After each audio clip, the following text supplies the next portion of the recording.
Un campus des métiers est-il désormais possible en Afrique? Une problématique, le nouveau projet que porte Francis Olilo, l'homme aux ambitions inégalées. Son émulation pour le développement de l'Afrique, une épreuve, une mission devenue presque possible pour le natif de la Côte d'Ivoire, spécialiste du cheveu crépus et lisse. Pour mener à bien son nouveau concept campus des métiers, l'homme multiplie et enchaîne des conférences, signe des accords de partenariat en direction de l'Afrique. On a fait des conférences pourvues d'installer un campus de métiers, mais qui regroupe tous les corps de métiers. De la coiffure à la mode, le spécialiste du cheveu, du maquillage et du conseil en image transcende les métiers de la beauté pour une valorisation, une diversification plus marquée des métiers de l'artisanat en faveur du berceau de l'humanité. Les jeunes qui sont issus de la diversité, on leur demande vraiment au lieu de choisir le chemin du travail, on leur demande de choisir le chemin de l'entrepreneuriat.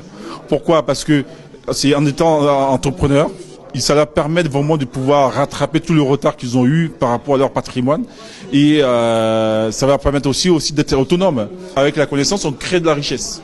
Je veux dire, et c'est la lutte contre la pauvreté et aussi apporter de la richesse en Afrique et en Europe aussi. À travers ces partenariats matérialisés avec plusieurs gouvernements, Francis Olilo a vu son projet solidement implanté dans 5 pays, dont le Mali, le Sénégal, le Burkina, le Bénin et la Côte d'Ivoire.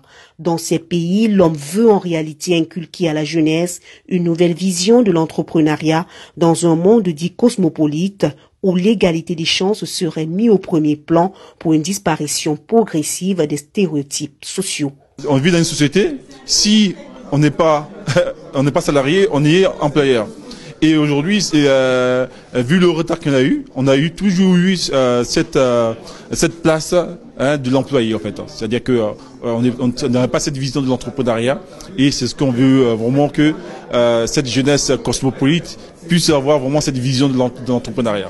Des ambitions fortes qui lui ont valu depuis quelques années la gratitude et la reconnaissance de nombreux élèves de son centre de formation dont le taux de réussite chaque année s'élève à 99%. Des émotions fortes lors de la remise des diplômes de fin de formation ce lundi 16 novembre 2019 en région parisienne. Depuis que je suis là, je suis un gérant de 4 coiffeurs, je suis 20 ans que je suis coiffeur et je suis devenu petit à côté de Francis.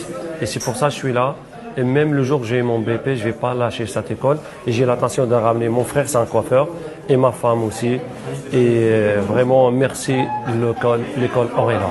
C'est la première école cosmopolite, c'est-à-dire qu'il traite également non seulement les cheveux caucasiens, mais également les cheveux négroïdes. Il nous a appris beaucoup de choses et là maintenant j'ai passé mon BP avec aucune difficulté, ça s'est très bien passé. Monsieur Francis, qui est le directeur, il nous a appris énormément de choses, il nous a vraiment motivés, nous a poussé à bout jusqu'à ce qu'on obtienne notre diplôme. Une remise des diplômes qui galvanise les récipiendaires, d'autant plus qu'ils sont désormais prêts à intégrer le marché de l'emploi. Une nouvelle promotion avec un taux de réussite à 99%, l'école Olilo compte désormais 350 entreprises, une lutte contre le chômage bien marquée en France, une conquête de l'Afrique en cours pour une jeunesse désormais mieux préparée à l'avenir.